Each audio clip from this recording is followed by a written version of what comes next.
Anong mensahe ang kailangang marinig ng mga Taurus sa buong buwan ng July 2024? Collective reading nga pala to. Pwedeng mag-resonate sa inyo. Pwede rin sa post nyo, post sa someone, nakakilala nyo.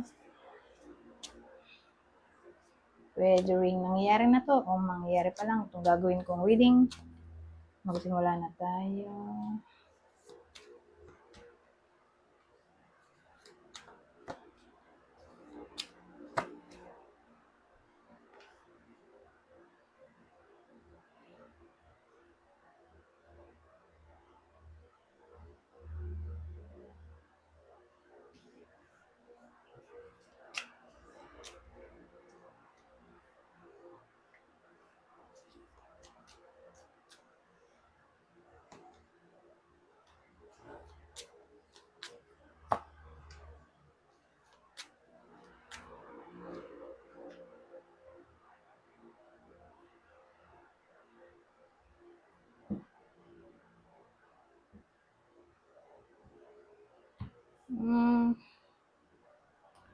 Walang dating dito. Malinaw na ang lahat na naagaw yung partner dito.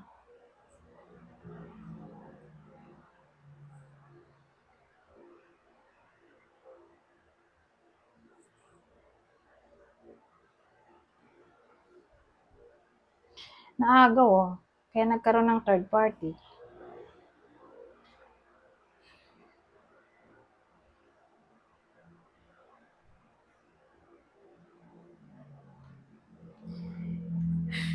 Yun yung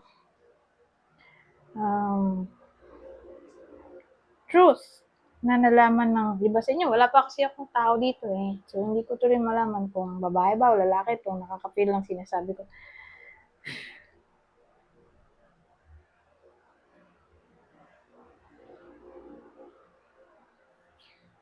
Sabihin natin confirmed na may iba talaga.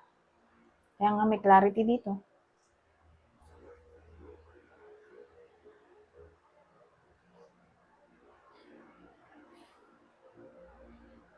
Ito, na-expose yung truth dito. Ngayon nga, naagaw yung partner.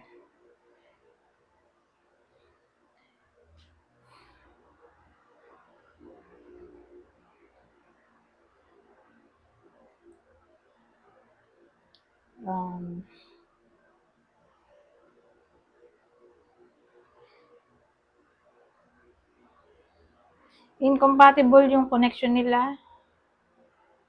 Lagi silang nag-aaway dito.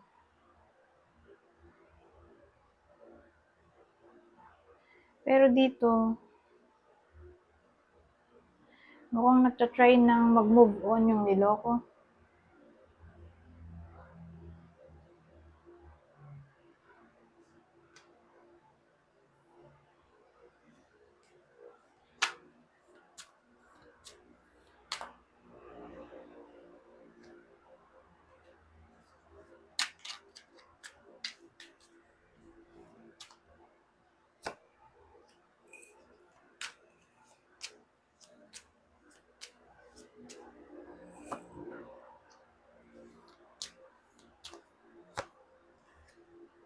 Wala pa ring tao.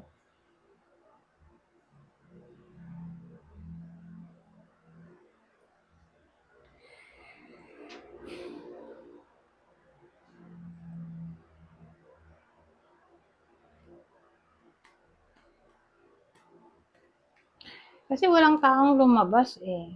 So, energy to lahat noong niloko.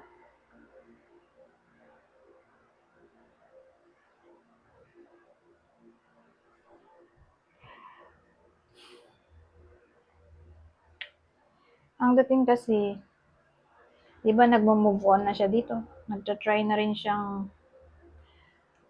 mag-entertain ng iba pero duda siya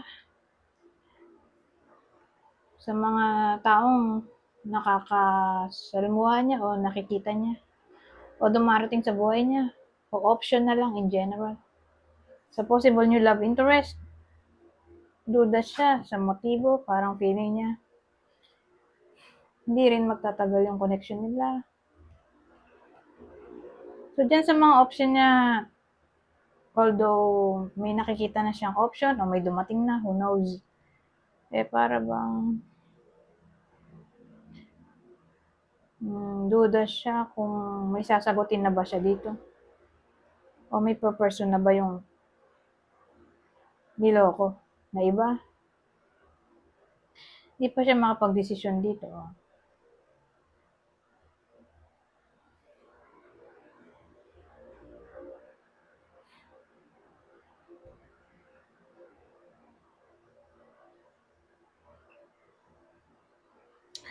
So, sa ngayon, ang main focus niya ay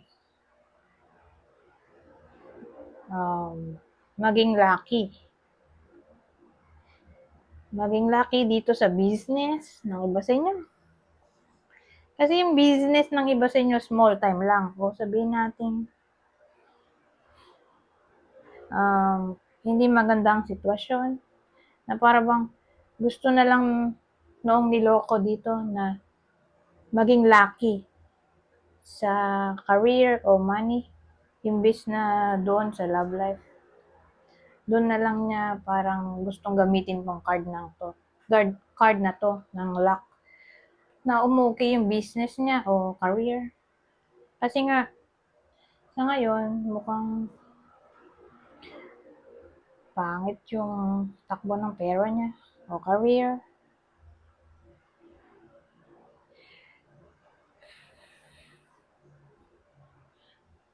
So ngayon na hindi na sila nag-uusap, kasi naagaw na ng iba yung partner ng Taurus dito. Anong gustong sabihin ng partner, ex-partner na kay Taurus? Ngayon na hiwalay na sila o hindi na nag-uusap. Pero tingin ko hiwalay na. May case kasi na sila pa rin kahit may third party. Dito, hiwalay na dahil sa third party.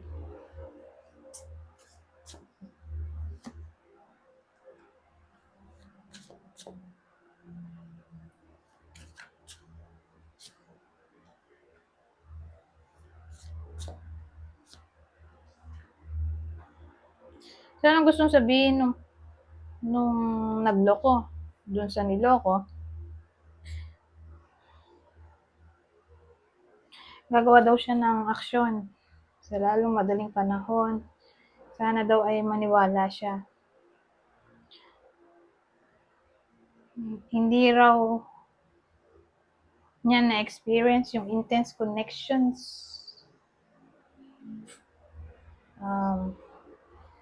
sa ibang tao. Kumbaga, dun lang sa niloko na-experience nung nagloko yung intense connection kahit may iba na siya. Tingin ng nagloko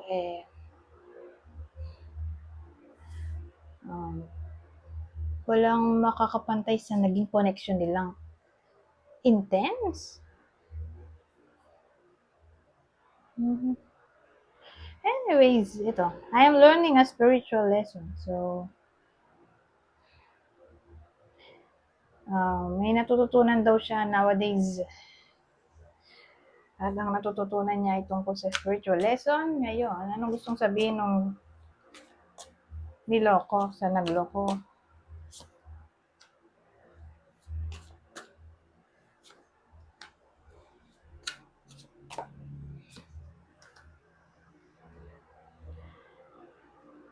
Tingin daw niya, mas okay pa na wala na siya sa buhay noong nagloko.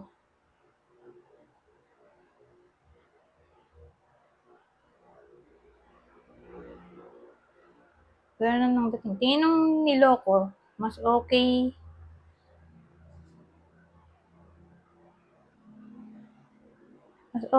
kung wala na siya sa buhay noong nagloko. All I'm thinking about right now is how attracted to you I am. Ang iniisip daw nung niloko. Ay,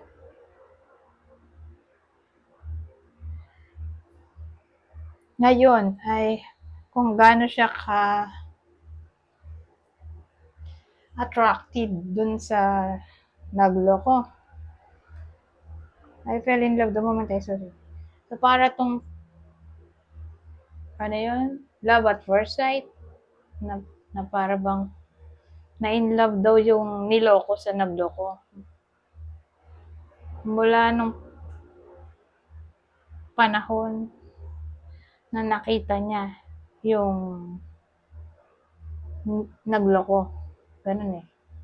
Kumbaga na-in love agad yung niloko sa nagloko. Mula noong nagkita sila. Anyways, wala tayo ng ibang information dito. Extra message. Awakening. A realization, shift, or discovery.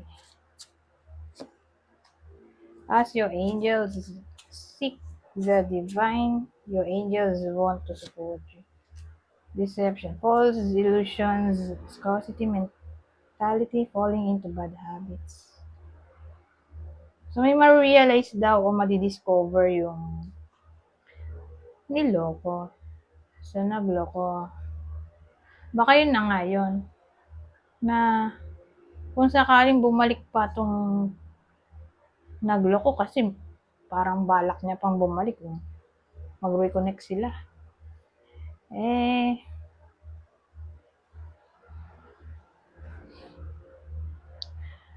Ang dating wala nang patutunguhan yung connection na yan. Kasi deception, parang lulukohin lang ulit siya. Kung mag-reconnect man sila, useless kasi lulukohin lang ulit o paasahin lang ulit nung nagloko yung niloko. Kaya sabi dito, ask your angels, mag-pray. Kung anong dapat gawin sa buhay, lalo na sa topic na ganito. Tungkol sa love life. Lalo na kung magbalik na. Pwede magbalik o hindi, magdasal para mabigyan ng tamang guidance ng mga angels. Anyways, so tayo dito ng ibang information. So, sino yung possible partner o ex-partner ng Taurus sa kwento na to? Para malaman nyo kung para sa inyo ba itong reading o hindi.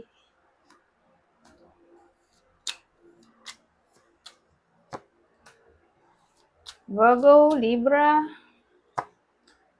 Pisces. Ngayon, kung kakilala, sabi natin hindi naman tumama sa inyo itong reading, baka sa kakilala. So, sabi natin anak, kaibigan, kapatid, kamag-anak. Aries, Aquarius, Libra. Libra ulit. Libra. Anyways, hanggang dito na lang. Goodbye for now.